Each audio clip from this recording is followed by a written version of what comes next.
car is 265,000 ringgit, which is a little bit more expensive than before, but it's still 22,000 ringgit cheaper than the 330i. The price is on the road without insurance, inclusive of the full sales and service tax rebate until the end of June, and it also includes the full 5-year unlimited mileage warranty with free servicing, although of course you can now opt for a 2-year warranty to save a bit of cash.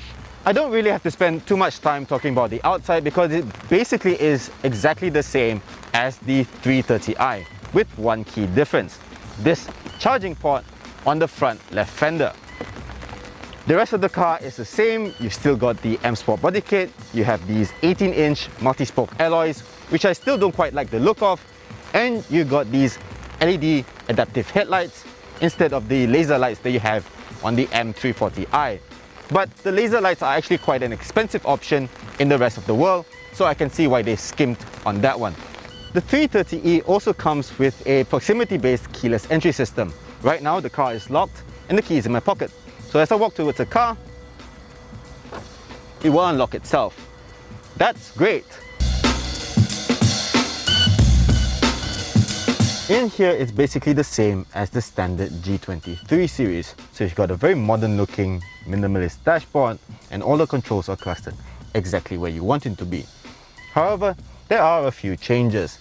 The instrument cluster, as you can see here, this 12.3-inch display doesn't have a rev counter. Instead, you get a percentage meter for power, and that shows you if you're using electric power, petrol power, or if you're using the electric motor to boost the power of the petrol engine. You can have the standard rev counter back by pressing the Sport button and you get the rev counter, or if you put the transmission lever into S or M mode, M being manual of course. Speaking of which, the buttons over here, there's a lot of them, and it's a little bit complicated because you no longer have the Eco Pro, Comfort and Sport buttons. Instead, you've got your standard mode, which is hybrid, and you've also got the Eco Pro setting over here. Then you could put it into Sport mode. You've got standard, XtraBoost that gives you maximum performance all of the time, and the individual mode. Then you've got the electric button over here, and that maximizes the use of the electric motor. Then you've got the adaptive mode, which does everything for you. Now it's all a little bit complicated because everything is clustered in different menus, and it's a little bit difficult when you're driving and you want to change your modes over here while actually looking straight at where you're going. So that's that. Also down here there is a battery saver button, which maintains the level of charge you have in the battery and also charges it up if you're running low. Another change is to the 12.3-inch infotainment touchscreen over here. So if you press this, you can see your energy flow. So you can see if you're using your electric motor, or if you're using your internal combustion engine, or you're charging your battery. You can see all that through this screen. Other than that, you've got all your usual 3 Series benefits. You still have these fantastic sport seats that are supportive. They got plenty of adjustment, and you can get your driving position exactly where you want it to be. You've also got plenty of adjustment in the steering column. This is an M Sport steering wheel. And you've also got BMW's class-leading eDrive system. This is the latest BMW operating system 7.0 with the intelligent personal assistant that can be activated by saying, "Hey BMW." Like all other 3 Series, the build quality in here is also very good. There's lots of soft touch plastics here and here. There's some hard plastics over here, and this panel feels a little bit cheap, but otherwise this is one of the best interiors in the segment. Back here, it's very good. BMW has always been strong in this area, and this car is no exception. I'm seated behind my driving position, and I'm 173 centimeters tall. And as you can see, there's plenty of legroom. I don't know why anyone would want anything more than this. This is a lot of space. There's also plenty of headroom as well, and these seats are fairly comfortable despite being a little bit flat around here. And in terms of creature comforts, you've got this armrest over here with twin cup holders, you've got rear aircon vents, and you also got a 3-zone climate control system that allows you to change your temperature down here. You've also got 2 USB-C charging ports down there as well. Great stuff! Just like the 330i, the 330e has a hands-free opening function for the boot lid. but no full power boot lid like you find in the M340i. Once inside, you'll find not an especially large boot. Boot space has actually gone down by over 100 litres compared to the standard G20, from 480 litres to 375. Still, that's 5 litres more than you had before, and as before, you have this sort of two-level boot floor to flatten out the load bay. And as usual, you can fold down the rear seats as well. Included with the car is a 3-pin charger for use with domestic sockets, although a Type 2 cable for public charging stations costs extra. Speaking of charging, this car takes about 6 hours to charge using a 3-pin socket, or about 3.6 hours using a public charger or a wall box. Now those are limited to 3.7 kilowatts, so it's not especially fast. I took it to a public fast charging station and it only gave me about 3 to 4 kilometers of range for 15 minutes of charging. So no, it doesn't charge especially quickly, but even with a 3-pin socket, you can still charge it overnight and you get a full charge, so it's not such a big problem. Now, let's go for a spin. The basic components of the powertrain is exactly the same as before, but with a few welcome improvements. Under the bonnet is a 2-litre turbocharged 4-cylinder engine, making 184 PS and 300 Nm of torque. For those keeping score at home, those are the exact same figures that you have in the 320i. Added to that is a 68 PS electric motor, and together with the engine, that produces a total system output of 252 PS and 420 Nm of torque. But that's not all. There's also an XtraBoost function for this electric motor, which is a terrible name. It also means that the electric motor produces an extra 41 PS for an additional 10 seconds. In this mode, the engine produces 292 PS, which is quite a lot. And then there's the battery, which has gone from 7.6 kilowatt hours to 12 kilowatt hours. And with that, the all-electric range on this car has also nearly doubled from 35 to 56 kilometers.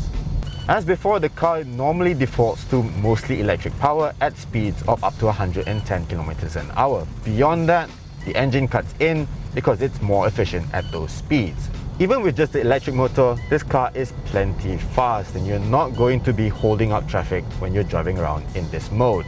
And when you're driving in electric mode, this car is very smooth. It doesn't make any noise, of course, and there's no vibrations coming from the engine bay. Push a bit further and the engine cuts in seamlessly. So when you're just accelerating and you push a little bit harder, the engine just cuts in. You hear a little bit of the noise, but it's not too bad. The response is very instant because the car is able to manage both the electric motor and the performance of the engine to give you that punch. It's only when you stomp on the throttle that you really feel that this car has two personalities. So I'm just cruising along right now in electric mode, and if I just stomp on it, it takes a while for it to get going, about a second or so. It's slightly longer than it takes for like an automatic transmission to kick down, but it's not too long, and once it gets going, it really goes. And make no mistake, this car is fast, especially in the XtraBoost mode, which you can get by either flooring the throttle and hitting the button at the end of it, or by putting it in sport mode, or by flicking the gear lever into S or M mode. And in this mode, the car will get from 0 to 100 kilometers an hour in just 5.9 seconds. That's 0.2 of a second faster than the previous model. It also has a higher top speed at 230 kilometers an hour, so it's not slow. This is especially apparent when you put the car into sport mode. This car just feels very fast indeed. In sport mode, the engine is always on, so you have no hesitation, no waiting for the engine to come on. As soon as you press the throttle, it just goes. And in sport mode, this engine does make quite a nice noise. It's piped into speakers, of course, so it's a little bit fake, but just listen to this.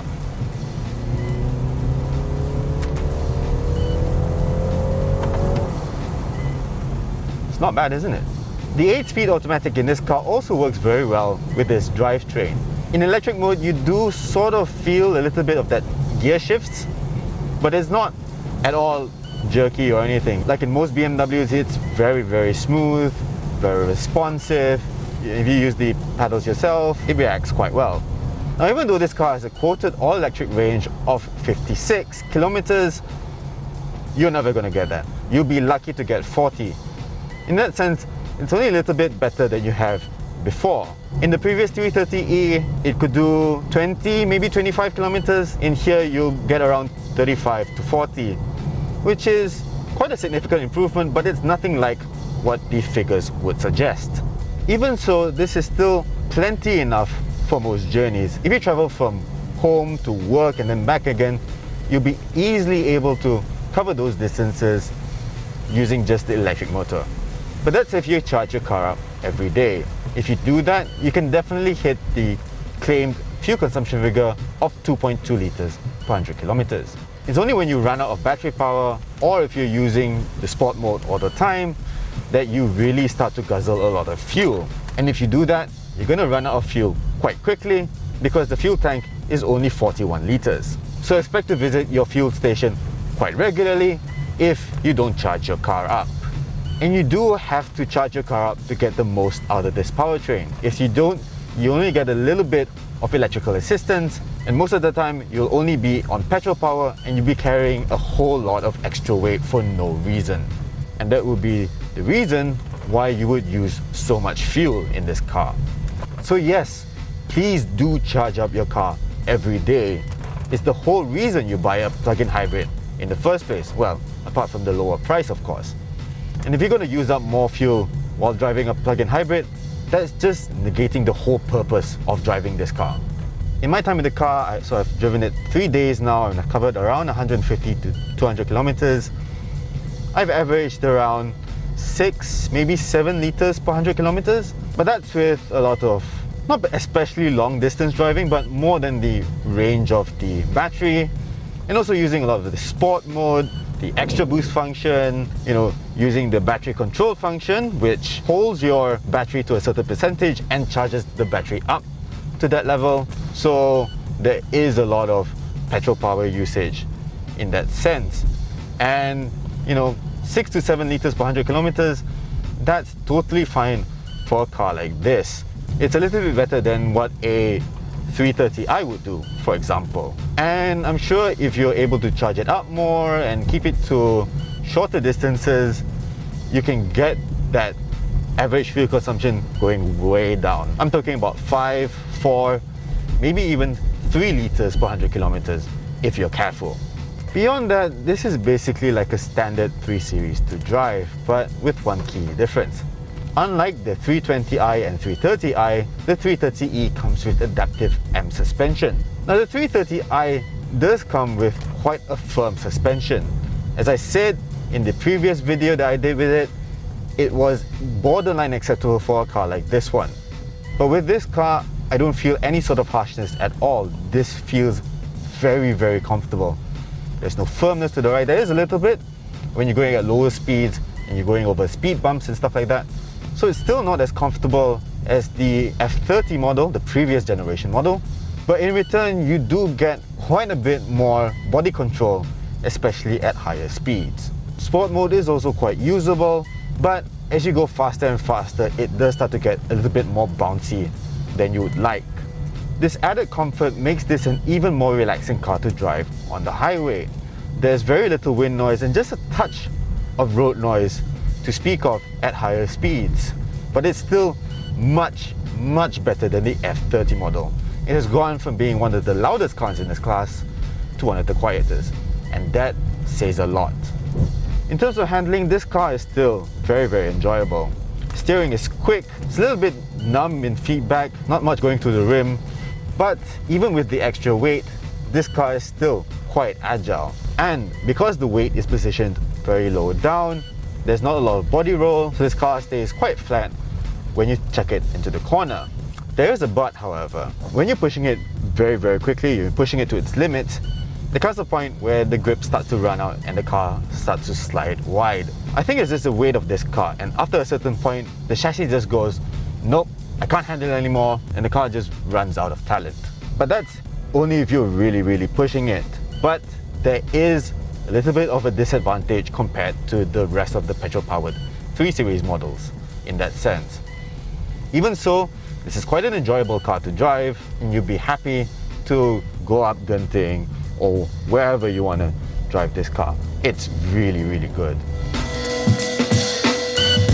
Now we come to safety, and I am so happy to be able to say this. The 330e, just like any other new 3 Series model, comes with the driver assistant package, which includes autonomous emergency braking, lane keeping assist, and blind spot monitoring. No, you still don't get adaptive cruise control or any fancy tech, but baby steps, BMW, baby steps. Whether it'll be as popular as it was before depends entirely on whether customers can trust the reliability of this powertrain.